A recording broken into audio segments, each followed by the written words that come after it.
Can we start, sir? Yeah, please. Yes. Yes. Yes. Hello and good evening to all our viewers. Today we are here for a special session, one of a kind of a talk show in which we have Professor Raj Jaswa who will be discussing with us the challenges and the opportunities faced by hospitality industry during these times to address the gathering and give a opening remark. I take this opportunity to welcome Mr. R.S. Sodi. He is Managing Director, GCMMF Amul. And sir, over to you, sir. Yeah, thank you, Bani. Good evening, all the viewers. I welcome you to today the talk show of Amul on the food opportunity in the food. Well, I think one thing you all will agree that during this COVID or lockdown or the post-COVID, whatever time we have got, the one subject which is across nations, morning to evening, people have been talking about food, food, food. Morning food, lunch, who will what to buy, from where to buy, who will cook, what to cook, and how to share the new recipe on the social media.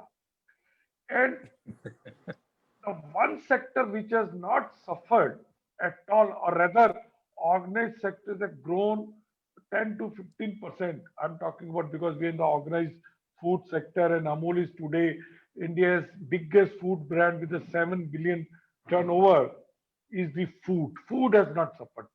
But in food, one sector which got little bit not hit or too much hit is hospitality sector, because there has been tremendous reduction in eating out because people lost some confidence. But there is always opportunity in any adversity, and we all know.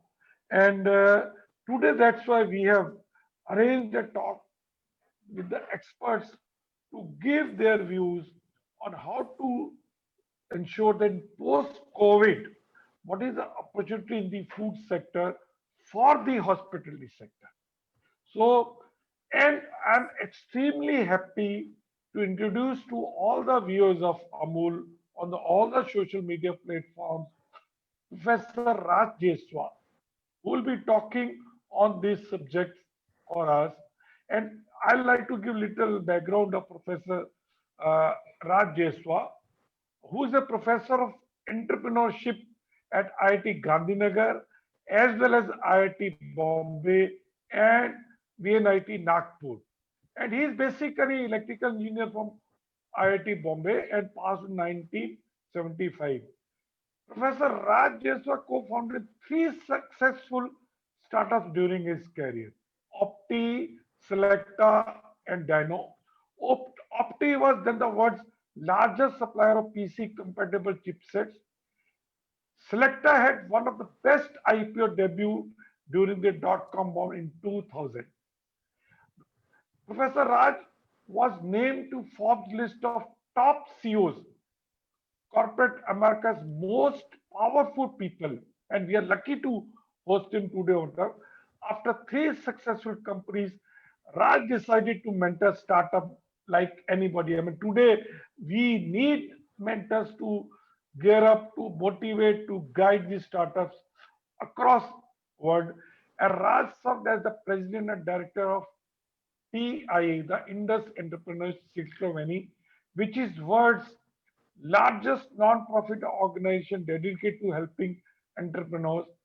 He continues to be served on Thai global brand of trustees. And we are also thankful to his wife, Miss Kalpana Jaswa, who has also conducted to Facebook Live on simple home recipe session for us on 21st June and 27th July. And also, we also welcome on the session Professor B. Ravi from IIT Bombay, and who will be also giving his views. And I'm also thankful to our colleague Manu Chaudhary from our Jaipur office for coordinating and organizing this great event. So, Professor Raj, Jaswa, over to you, and we are very keen awaiting to hear from you. Thank you very much. So thank you very much for that warm introduction, Dr. Sodhi. Uh, and of course, to the marketing team led by Jayan Shah and the very able marketing manager, Manu Chaudhary, and of course, our Abhishek, who has made all of these things work seamlessly. So the IT on the IT side. So thank you very much to the Amul team for this opportunity to kind of share my 40, 50 years of learning of how to start businesses and make them into big, successful global companies over the last 40 years from California. So, I got this random WhatsApp email message from Amul about 10 days ago. And they said, can you talk about, how basically the food industry and the hospitality industry should be successful or stay successful in this COVID situation, pandemic that is affecting all of us across the world. And my first reaction was, how can I teach? I teach technology entrepreneurs how to start companies and how to build companies and how to take them worldwide, etc. The person who's the expert in food is my wife, Kalpana. And she's the gourmet chef. She's got 2,000 recipes that she's collected over 40 years. She went to catering college. She did home science at Nimla Niketan. She's got hundreds of fans who on her Kalpana's Kitchen. She teaches cooking to students. And then Amul invited her to give the classes, share a couple of recipes, and it's amazing. She got 250,000 views on Amul Live, and people were so excited and asking questions, and it was like amazing energy that we saw on Amul Live. And I said, instead of being a great cook, I'm a better dishwasher. When you have a wife who's a gourmet cook, and with the situation that we have today, somebody has to wash the dishes, and I've become a very, very good dishwasher. All I really know in terms of cooking is sattvic yogic cooking from my yoga teacher, Arkari, who has taught me that, for breakfast, you should have Rajagra porridge, and he showed me how to cook amaranth. And then he taught me that for lunch, you should have a quinoa bowl with fresh vegetables and nuts, etc. And I know how to make a quinoa bowl. And then for dinner, eat fruits. And for 20 years, that's my meal. That's the three things that I know how to cook or eat. So I said, what am I going to teach all these chefs? And then suddenly a light bulb goes off in my head. And I said, when I teach entrepreneurship, how to start a company and then how to build it into a big business. And I've taught this probably to over 2,000 or 3,000 students, IIT students over the last 7 years. And even this right now, I'm teaching about 300 IIT students on Zoom. But this time we have made it outreach so that we also teach industry entrepreneurs who participate in our IIT Bombay classes, and also are bringing in outside universities like BIT Sindri students to attend our IIT Bombay classes, because this entrepreneurship needs to be taught as a skill that everybody, all young people have it in their bag, because one day everybody can get an idea, right? So when you get that idea, now what do you do with that idea? And so we need to empower, at least I believe that we need to empower all young people with understanding of how to start a company and how to build it into into a big business. So I'm right now teaching over 300 students at IIT Bombay, Thai, IIT Gandhinagar, BIT Sindri. And one of the most important skills that I teach is how to get customers and how to retain customers and how to make them, uh, customers who return and buy your product again. And one of the case studies that I use for that particular course is the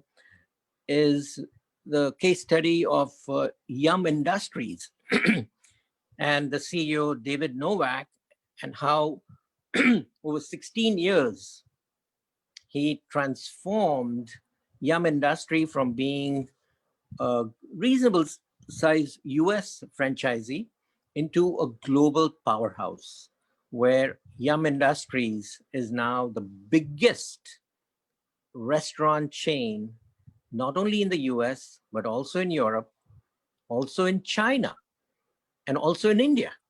If you can imagine, somebody coming from America and becoming India's largest food chain. So basically, I think everybody on this Amul Live, Facebook Live show has probably eaten products from Yum Industries and don't know that Pizza Hut, Kentucky Fried Chicken, Taco Bell, hamburger company, etc., are all part of Yum Industries. And so I've been using that case study of how in the food industry, which is easy to enter, but it's very hard to succeed for the long run. And because it all depends on customers, and having many customers who become return customers.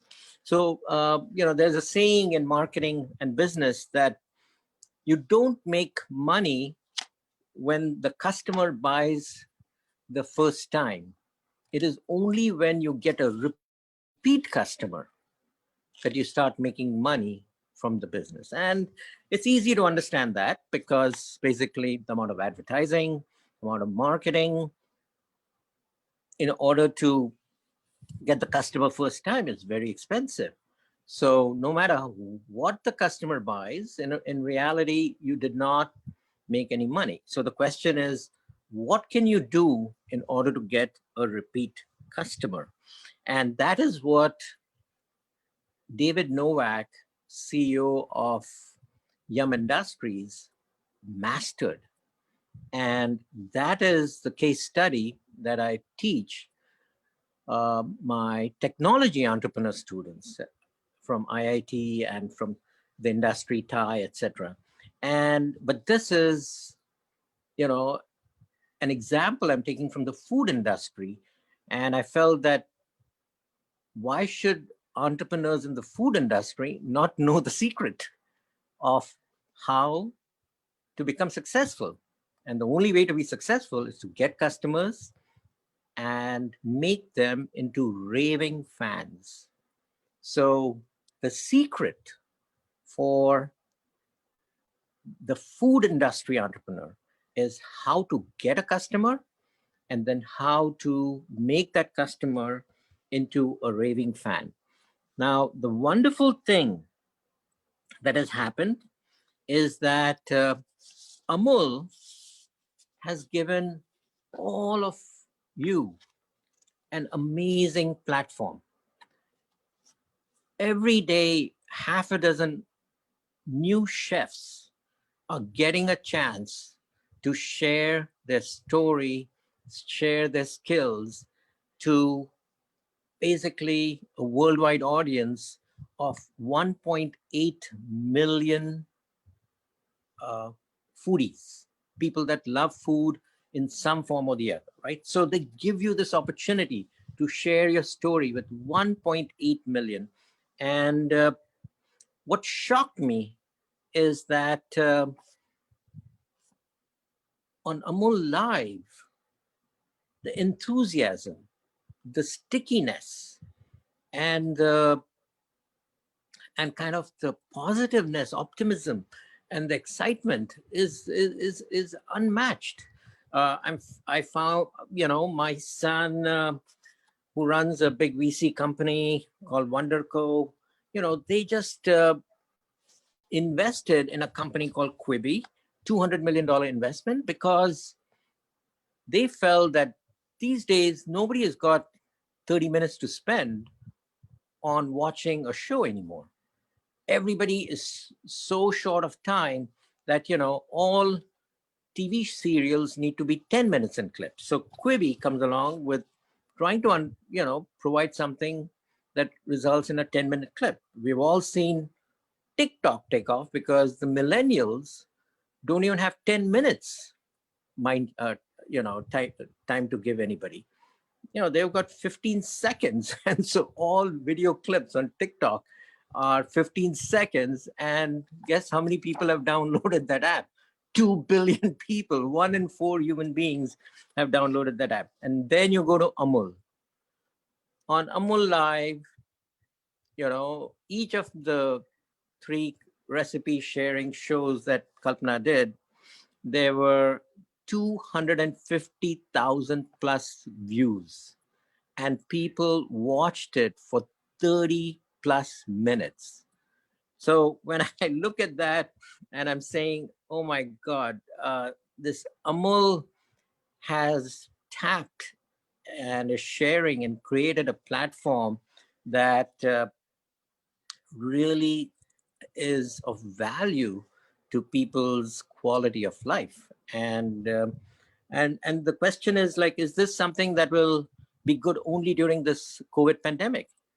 And I don't think so. I think this is a phenomena that is going to just keep growing as time goes on.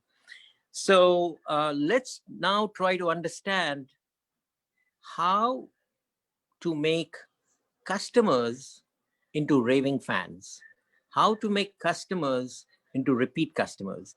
And then we will have a nice discussion with Manu after about 3 or 4 slides as to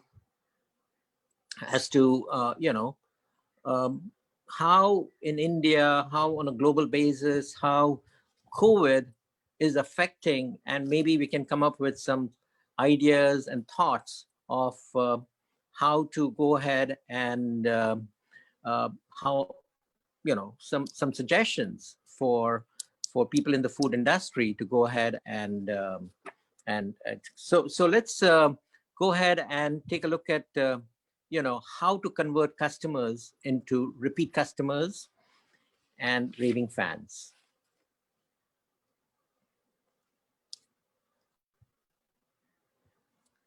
So let's go to the next slide. Okay, so David Novak, CEO from 1999 to 2015, during which his stock price and market valuation of his company went up 800%, and he expanded from US franchises to becoming the #1 food restaurant supplier, restaurants in China, and he also became the #1 in India. And right now we all enjoy fast food, which, believe it or not, is not even as tasty as the food that you can get in a dhaba. The food that we get at Pizza Hut, Taco Bell, is not even as tasty as the food that we get on the street side dhaba. But Indians and Chinese and Americans spend 10 times the money eating food that's not even as tasty as the dhaba food again and again and again, right? So what is the magic that David Novak figured out. And every chef everybody who's got aspirations to build a business in the food industry needs to understand these secrets. So actually, in my belief, my belief, for whatever industry you are in, you have to figure out, how to make customers into repeat customers. And every industry will have a different set of success factors, things that motivate customers to keep coming back.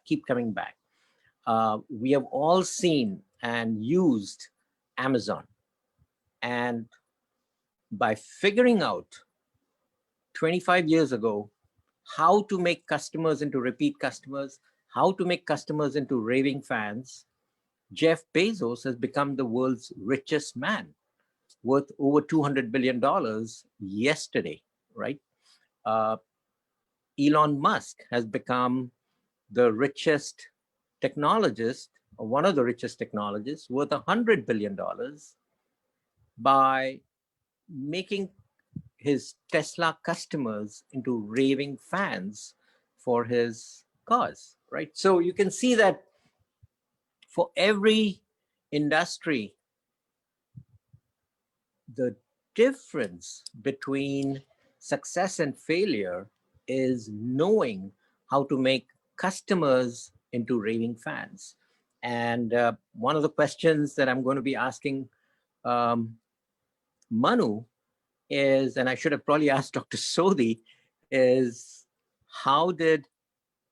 what is Amul's secret to making customers of Amul into raving fans? I would love to have, I should have asked him, and I missed the opportunity, but maybe Manu can reach out to him and have him come back on at some point. Yeah, definitely. Definitely. Yeah. Oh, yeah. So after I finish another 15 minutes of presentation, please explain, how Amul makes customers into raving fans. Because to me, we will see David Novak's approach, but really we are trying to understand really how do you go about figuring out what will make the customer into a raving fan. Obviously, the dhaba has got the tastiest food, much tastier than Taco Bell and Pizza Hut and this and that.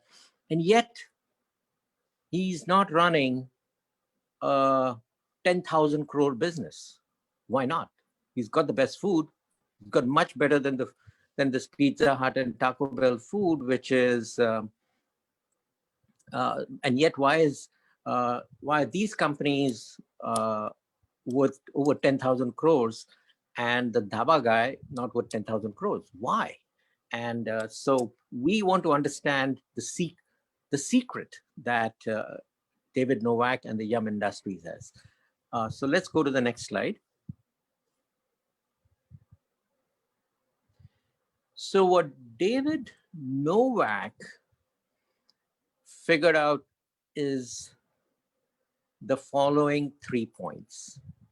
One is how to become the provider of the service that you're providing, how to become the best at providing that particular service. How do you become the provider of choice for your industry, right? So that was the first thing. Become the provider of choice. What is the second thing?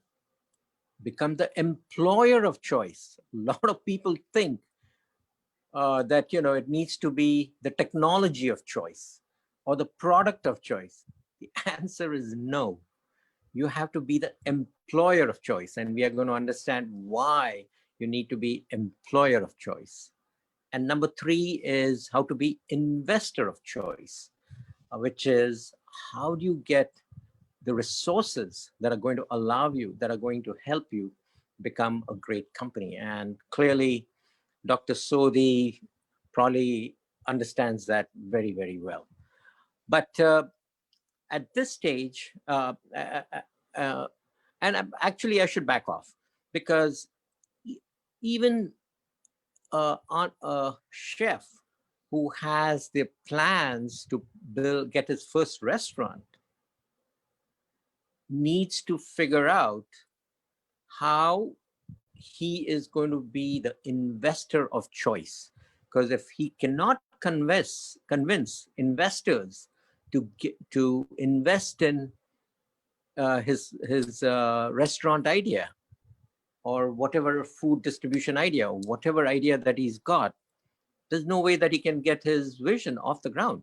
So even somebody who's just starting off needs to be an investor of choice. So 3 key elements to building a great company, which is provider of choice. So whatever product you're providing, whether it's a car for Tesla, whether it is e-commerce distribution for Bezos, or whether it is food distribution, fast food distribution for David Novak.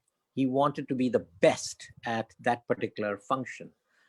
Employer of choice. Now, this is going to be, you're going to say, why can't I just hire employees and pay them well? Wouldn't that be good enough? Answer is no. If it was that easy of paying everybody, 10% more than everybody else, and that makes you employer of choice, it would be very easy. But to be employer of choice requires a deep understanding of what makes people work with optimism, with enthusiasm, with caring for the customer, right? So how to make every employee become like that. And remember, Yum did not have it easy. They have had to train 1 million employees worldwide with coming from different ethnic groups, different cultures, different ages, different financial needs and background. They have to make everybody into somebody who's enthusiastic, who's caring, who goes above and beyond, who takes decisions, who listens to the customer. How do you create that culture among 1 million employees? So building a great company requires you to understand what culture you want first among every employee, and then have a system to get that executed, and more important, maintained and evolving. It has to be maintained, and it has to continue to evolve so that you continue to be the employer of choice. In this business of this world, nothing stays static. If you become the employer of choice and you start succeeding, your competitor says, oh, why is he becoming so successful? Oh, he's employer of choice. He does this. I'm going to do the same thing. In fact, I'm going to do a little bit more. So now you have to go ahead and improve on top of that, right? So it's a continuous change, and you have to create a environment, a culture that keeps growing and learning and growing. So let's go to the next choice, to the next slide, sorry. So Yum. So the first thing, and not only the first thing, but the most important thing in order to convert a customer into a raving customer is to know what is important for the customer. Now, if you look at the dhaba guy, what does he say?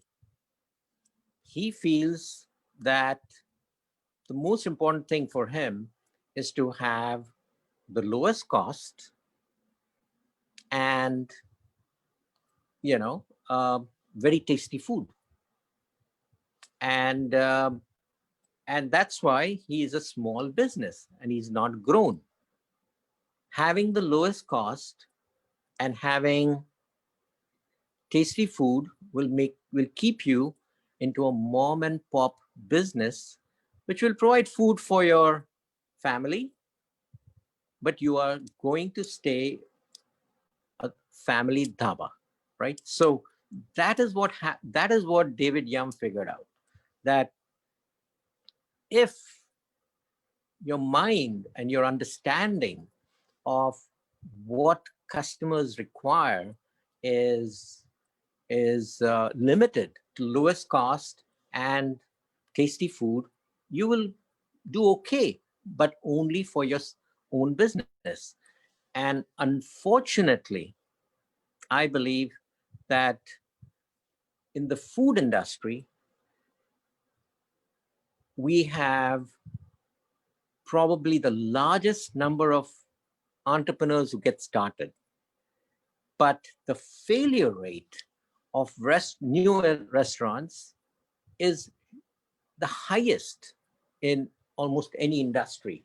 So, and the reason is they're thinking like the dhaba guy, which is that all customers care about, or the most important things that the customers care about, is the taste of the food and the cost of the food. And so David Novak actually did some true marketing. He said, what do customers really care about? Why will they keep coming back and back and back? How will they go ahead and why will they tell everybody around them that, hey, you should go for lunch to Pizza Hut. You should go for lunch to Taco Bell. You should go there. Why do co-workers tell their co-workers to do all of that? Why do they keep giving positive references and keep raving about these companies? And he said that, based on all his marketing analysis, when they finally put it all together, they found out that the number one thing for the fast food industry that customers care about was cleanliness. Who would have thought that cleanliness? I've been eating fast food for 40 years after coming to the US. The first fast food restaurant that I went to after coming to the US, I was so homesick in 1976 because I was tired of eating just bread and cheese and boiled vegetables. My brother took me to this Taco Bell, and I just fell in love with eating at Taco Bell, and that became my favorite restaurant. And I thought it was because of the taste of the burrito and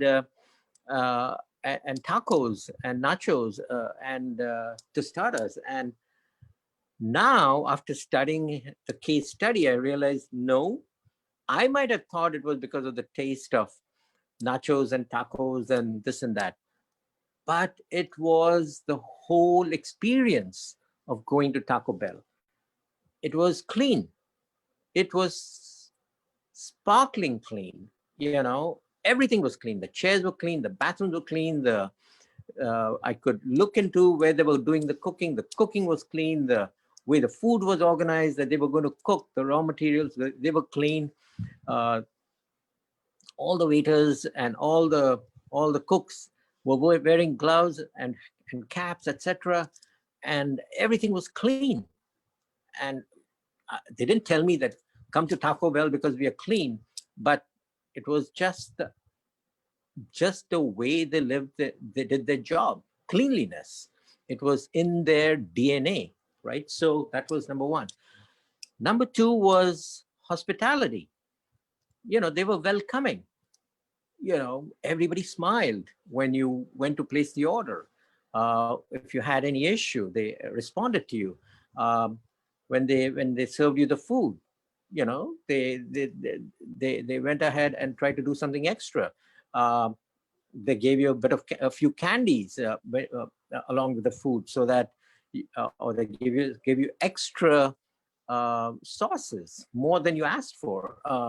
So the hospitality was natural. It was, but it was in every element of that interaction that we had.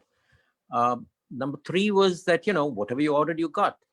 I went to Taco Bell in Cleveland. I went to Taco Bell in Tokyo. I've been to Taco Bell in Mumbai. I've been everywhere, and the orders are always right. If I want, a burrito with no onions, I get burrito with no onions. If I say extra cheese, I get extra cheese. If I want certain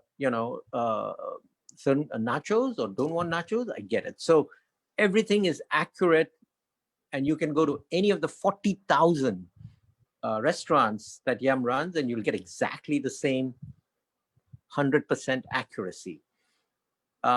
And the next thing was maintenance. Everything was working. The lights were on, the walls were clean, it was very well maintained place. And then something that I thought was the reason why I'd gone there, which was, it was good quality food. The cheese was in good shape, the tomatoes were well cut, the lettuce was fresh. So the product quality was good, right? But you can see that it's item number 5. The important thing for Yum customers, in order to make them into raving fans, these are the 5 things that Yum figured out. And by applying the same 6 principles and speed of service, boom, boom, boom, the food came in faster than expected. So Champs is basically, the prioritized customer needs for fast food industry. And these needs are well understood by every one of the million employees of Yum anywhere in the world. You can be Chinese, you can be Tibetan, you can be Indian, you can be Finnish, you can be any ethnicity, but you will follow. These are the 6 key success factors in interaction with customers and how you run the business of fast food. And that is what ultimately made Yum the fast food of choice on a global basis. And it's continuing to be successful with this same formula, right? So now Amazon, has also become super successful. But obviously their key success factors are not Champs, but it is basically, easy access to product. You just have to go to the Amazon app or the Amazon website. Your order is already, you're already a registered user, and your credit card is already online, and you can swipe to the right and you bought the product, and it'll come in a day or 2 days, right? So right to your house. And so they made it very easy to buy the product that you want. And if you don't want the product, you want to return it, no questions asked. So returns is very easy. So ordering is very easy, returning is very easy, payment process is very easy, refund is very quick, wide range of quality, and guaranteed lowest price. Why do I have to go anywhere else? So Bezos essentially figured out these were the key success factors: easy returns, large number of choices, the largest number of choices actually, the lowest prices, and ease of buying. And so by these 4 key success factors, Bezos has created the world's largest e-commerce and selling platform in the world, right? And become the richest man from basically, entrepreneur with 0 money in his pocket.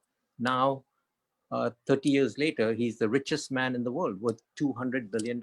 So you can see that for every business, you have to figure out what are the key success factors, and then have a process by which your employees are trained to execute these success factors. Next slide.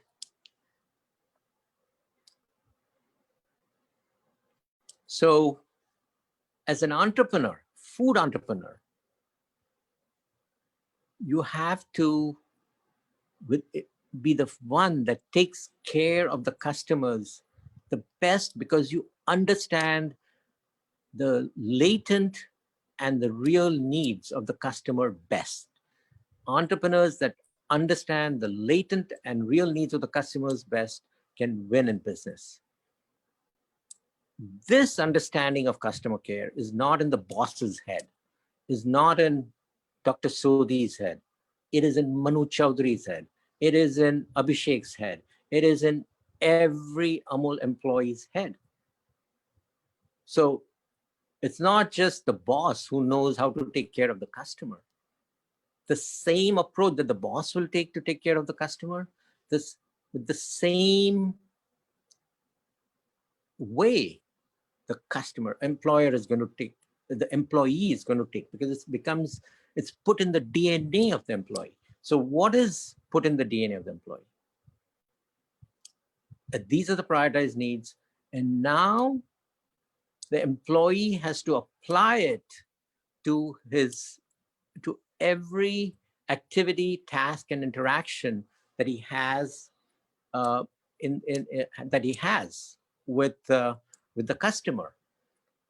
The boss is not going to be there, with every Amul customer, or David Novak is going to be there in China and in Turkestan, taking care of the customer. No, it's going to be the employee. So that employee in Turkestan needs to be having the same understanding of customer care. And if the table is dirty, then the employee should make the decision. Should I move him to another table? Should I clean it in front of him? When I clean it, am I going to clean it with a clean cloth, or I'm going to use the same dirty cloth to clean one table, then the next table, carrying the germs from one table to the next table?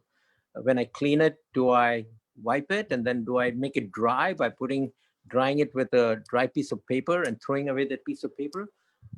Will I spray some sanitizing stuff on top of it? That kind of customer care in the employee who's the cleaner, or the person who's cleaning says, sir, there's going to be sunlight coming in through this window in another 5 minutes while you're eating your food.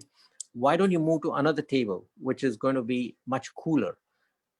That is the kind of customer care that is needed even in the cleaning boy, right? So there's no way that the CEO is going to be there to tell the customer to move to the next table.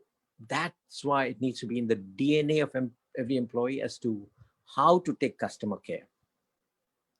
And then, of course, management and reward need to be aligned so that the customer care is enforced and reinforced and reinforced. And one of the things that happens if you implement this system is that all your promotions of your employees happens in-house, which means that basically the guy who's cleaning the table today, in 10 years will be running the restaurant.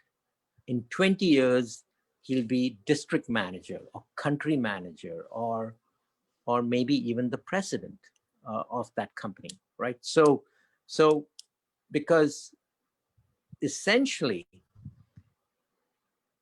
the leader needs to be the role model who understands every element of what it takes to take care of the customer, from being the cleaning boy all the way to the top, right? So that is kind of the amazing thing that happens when you use this approach. And finally, leadership needs to be one that inspires, and is actually the one who sees that the employee who's doing this customer care has all the authority in order to get his job done right. So, uh, so that is, so leaders ultimately need to be the servants of the employees. The leader is the servant of the employees. He's the one who serves the employees so that they can do the best job at customer care. So when you create an organization and a company that has these kinds of values, to be the provider of choice, employer of choice, and investor of choice, you are going to build a great company. Now, let's see how to apply all of these in the real world that is today facing our COVID-19 pandemic. And we'll have a nice discussion with Manu. But before that, maybe Dr. Sodhi can talk about, because Amul is probably the shining light of successful food businesses in India. And I would love to hear Dr. Sodhi's Yeah, techniques. yeah.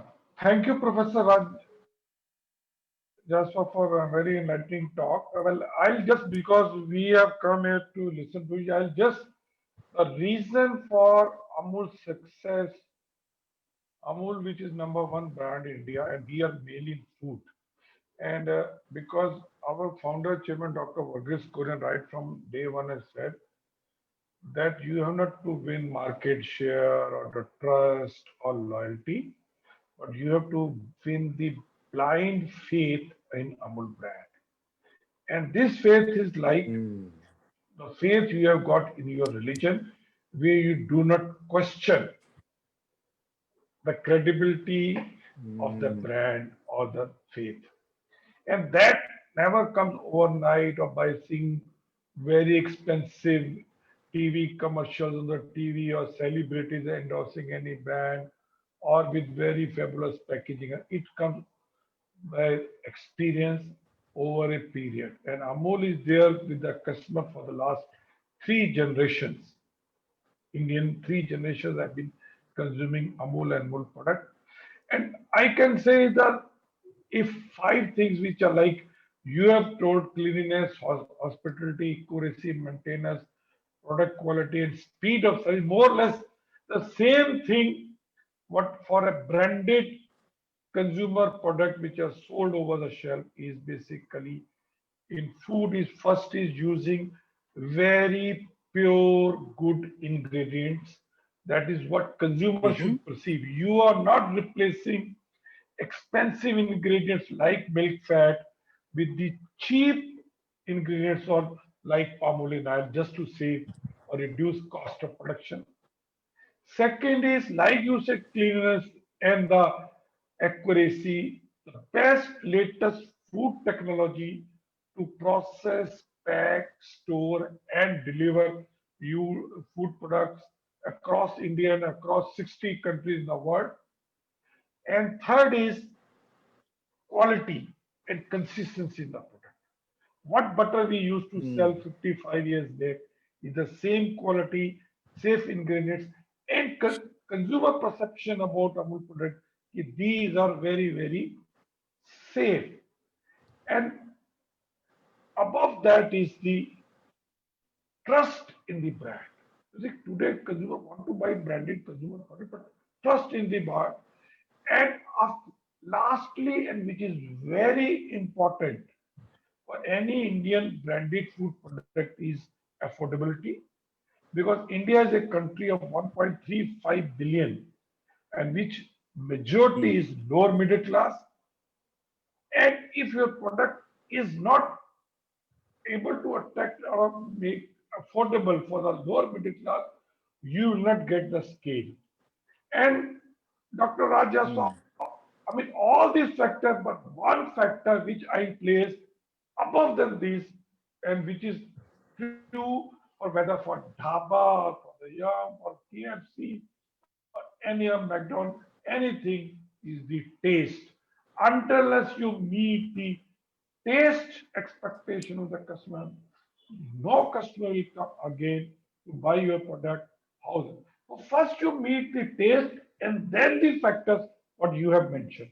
I think you will get your customer not again and again, but for the generation. Thank you very much. So I've got a question. That is fantastic because it really kind of explains how some business can last 3 generations, right? But you know, having for the kind of business you run, I understand that you source your milk from thousands of farmers Millions, in millions, India. And millions. how do you maintain consistent quality? Some cows are old, some cows are young, some cows are eating I mean, quality kaise how do you maintain quality You see, when you're yeah, sourcing it from 10,000 farmers? no, 10,000. We are sourcing from 3.6 million farmers, and each farmer with What? only 3.6 million, and each farmer sourcing, My giving goodness. 2 to 3 cows and buffalo. India 60% milk is from buffalo, 40% is from cow, but we get it. And the quality of milk is defined by the fat and the protein content. And that varying within the same breed, within the same cow, season to sell. I mean, during winter you will find more milk, more fat, more protein. During summer it will reduce. Same in case of buffalo, the fat content is double, the protein content is around 10% more, and more calcium in. So what we do, we get a mixed milk, and then we make product based on the specification of the product. Like in butter, we need 82% fat. So we ensure that 82% fat is there, plus minus. Same, there are 5 varieties of milk we sell. Right from we sell buffalo milk with 7% fat, with Amul Gold with 6.1% fat. We sell standardized milk with 4.5, and the Amul Taza with 3.1, and the cow milk with 3.6%. So all this one, that is the way technology is used to see that same consistent, same composition you get. Like your mother makes your curry or rajma chawal of brain recipe over decades because she is using different ingredients, but in some proportion. Same is true for our any other milk products. Fantastic. I mean, to 3.6 million farmers, 2 to 3 cows each. Now, that is a logistical brilliant solution that you've come up with, supply chain solution. And it is clearly a key success factor because, in the US, I think they use a completely different supply chain approach. They use the approach of having their own 2 million cows or whatever. So all the food companies, or a few suppliers, but to adapt to the Indian market so beautifully is so special about what you have achieved, and clearly is kind of the success factor, which is very hard to replicate by any other food company coming into the industry. So thank you very much. So maybe we can have Manu ask you and me. Maybe, I have Professor Ravi. Professor Ravi, are you still on? Probably not. Okay. No, sir. Okay. So maybe we'll have Manu go ahead and kind of lead a discussion, a fireside chat on how we can apply some of the things that have worked in the pre-pandemic world, how they need to adapt or adopt new approaches to what's going on right now in the world. Manu, you want to lead? Yes, yes, sure, sir. Thank you, sir, for the informative session, and thank you, Sodi sir, for sharing your views and enlightening us. So I'll like to start this discussion. So we are in the houses for last 5 months, and it seems like normalcy is the new luxury. So there's a new line set for normalcy and luxury now. What used to be very common for us, just to go to some place and on a weekend, is now a luxury. We are craving for it maybe from last 5 months. So there are new levels set in this particular industry.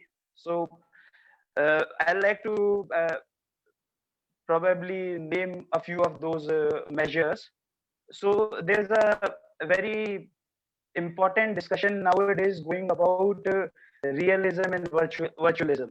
It is not the realism and virtualism of philosophy, but Mhm. what we used to do, we used to hold meetings with our clients or with our in our offices, sales meetings or business meetings. So everything is going virtual nowadays, and so we used to hold a seminar before, but we are hosting a web seminar known as webinar now. So everything is trying to go virtual now.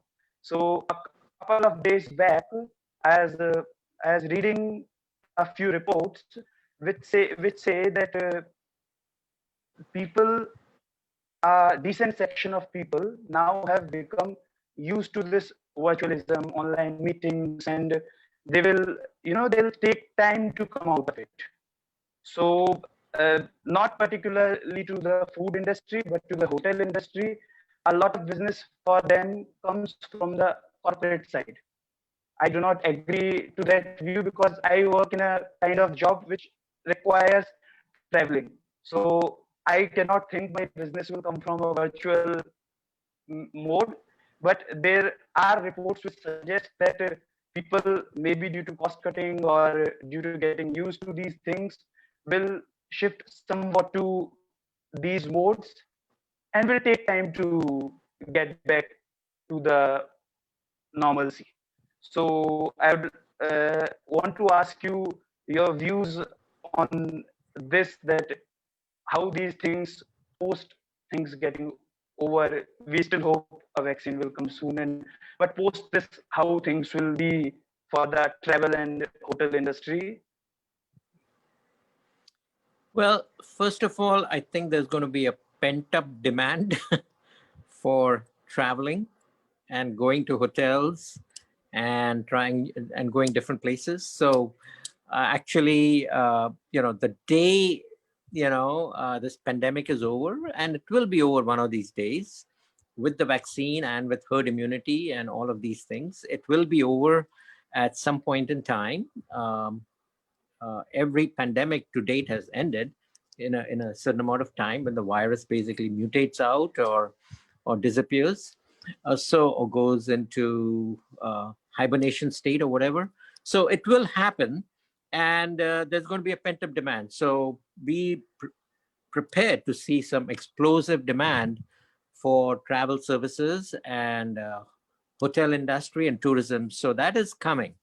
Uh, but I think the more interesting thing is, after the pent-up demand, what?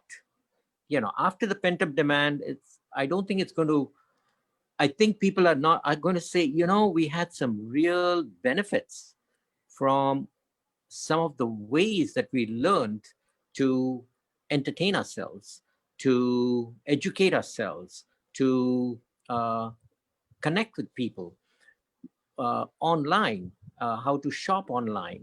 So we have learned or have had forced learning of new skills on a global basis, right? So we have educated villagers, we've educated uneducated people, we educated old people. My mother, who refused to learn anything besides the old Nokia, phone, has now become proficient at WhatsApp. and she makes WhatsApp video calls, and now she's saying this is wonderful because she can do a video call with her sister she's 92, her sister is like 85, and she's in North Carolina. My mother is sitting in Kandivali, and they're doing WhatsApp video calls, and something that she didn't do till this pandemic came along. So you can see that she is not going to go away from that. So the world has had accelerated education in online technologies, and people have become smarter about how to order stuff, how to return stuff, how to deliver stuff, uh, and also to connect with each other and entertain themselves, and do exercise in house. All yoga classes now are available online. They're available on demand. You can do it any time of the day. You can just put a mat in front of your smartphone, in front of your TV. You can start doing it whenever you want. So Chinmay Mission, that never used to broadcast any of their videos, they said no, only when somebody who wants to learn Veda has to meet the guru and connect with the guru physically, and then the guru is going to help the shishya. They have gone completely online. So all their wonderful lectures and everything is online on YouTube Live, on Zoom, etc., etc. So you can see that there's been accelerated learning uh, of all the online technologies and skills, and people are not going to give up the benefits of all of this it has brought into their lives, right? So the tourism industry, the hospitality industry, the food industry is going to have to entrepreneurs actually are going to find, wow, this is wonderful. So in order to provide create a successful food business, I don't need 10 lakh rupees and some wonderful good real estate place in Pali Hill in order to start my restaurant. I can do it with online and with some other creative mechanism. So which is how people are solving the food business right now, or fine dining business. Uh, so you're going to find that there are many, many new models of how uh, the problem of having fine dining is solved. Fine dining doesn't mean that you have to go all the way to Pali Hill. You can have a fine dining experience in your own house. A chef can basically bring in everything that a customer needs and do the final cooking and dishing out and plating and everything right in the family's home. So it doesn't have to be done in a restaurant. So all I'm saying is that there's this pandemic has actually accelerated so much learning in across the board, across the globe, that and that the changes, the mindset changes, are going to provide unbelievable opportunities for people who think fresh about old problems and use the new lifestyle changes in order to construct their businesses. Sure. Thank you, sir. Then we have a very important question, and the most burning question that our viewers have at this point in time, that their restaurants are not running, people's salaries are cut, people are getting laid off from their jobs.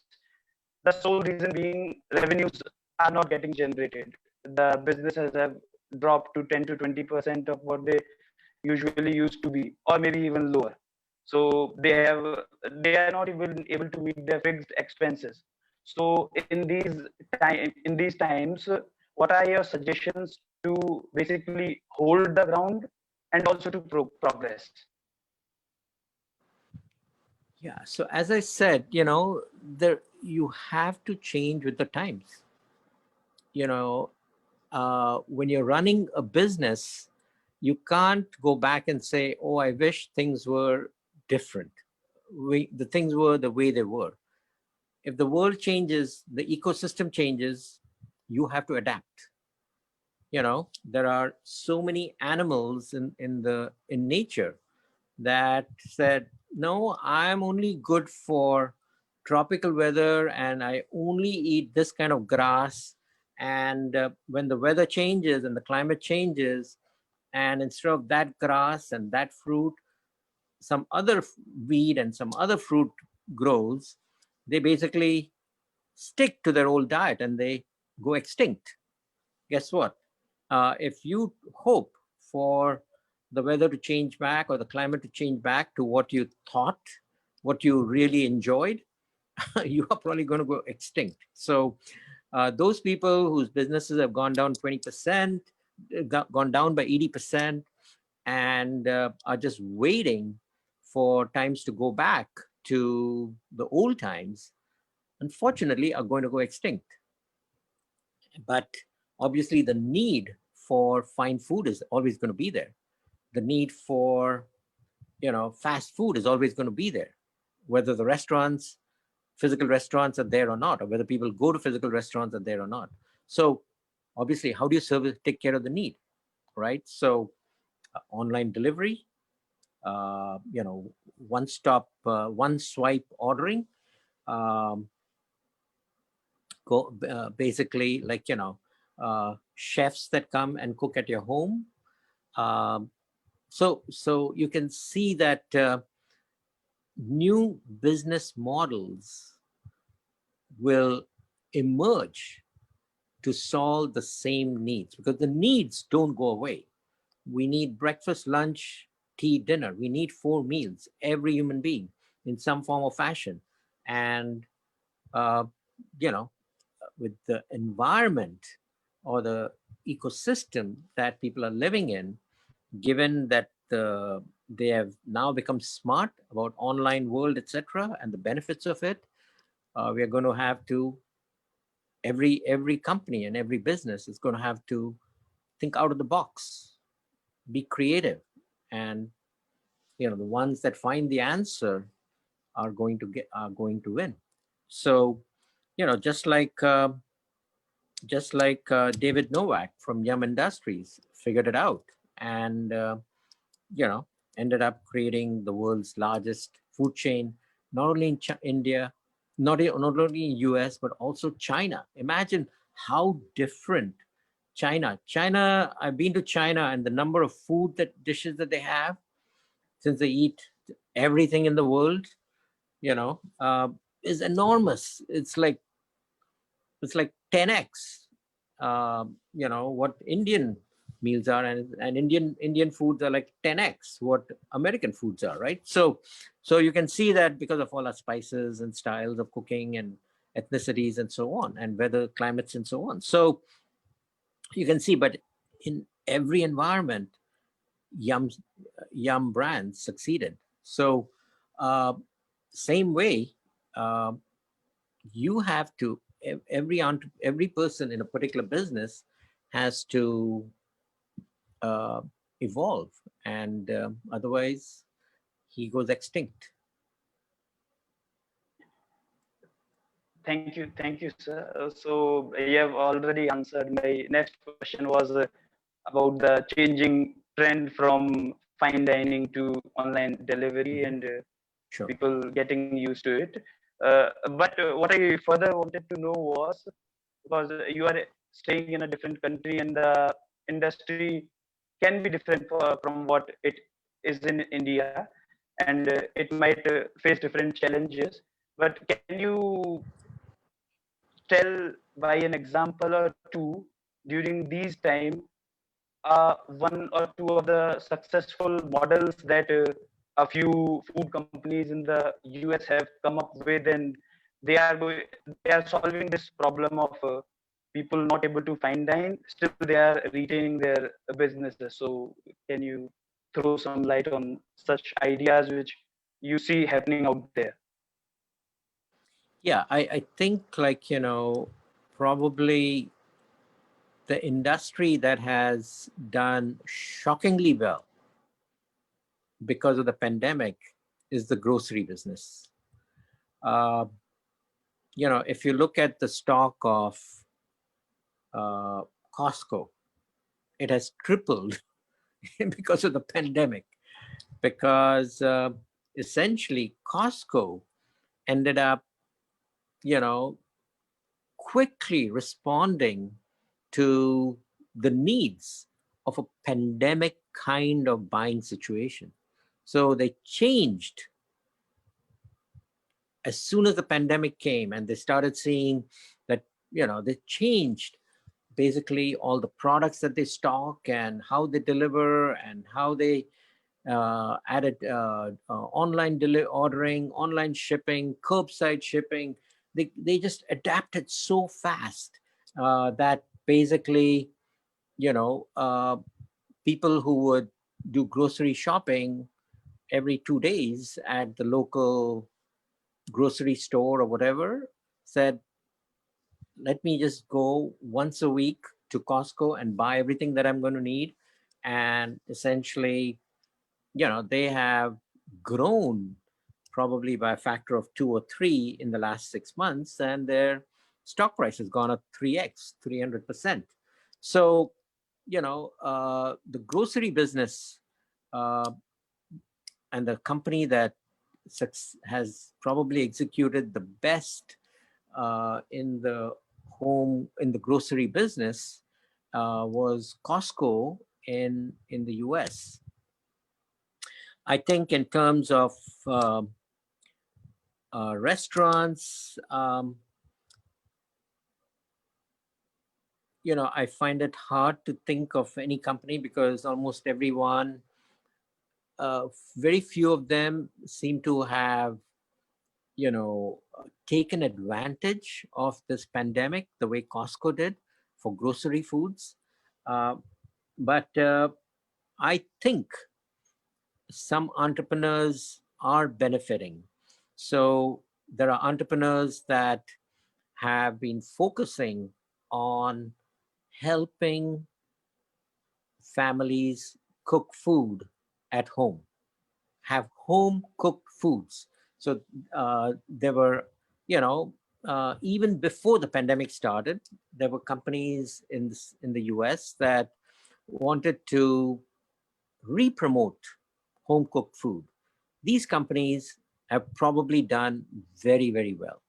So Farm Fresh, which automatically collects, organizes, and delivers to your home fresh food straight from the farm.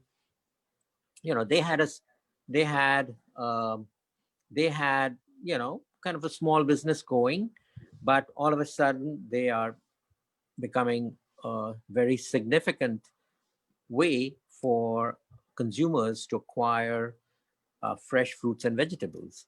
So Farm Fresh in the US, people that provide pre-cooked, easy to, kind of assemble and put together kind of foods, they have succeeded. So I think, you know, I'm not sure how much the success will continue after the pandemic, or whether they'll go back to the old thing where, most people, but they'll definitely have grown faster than they would have grown otherwise.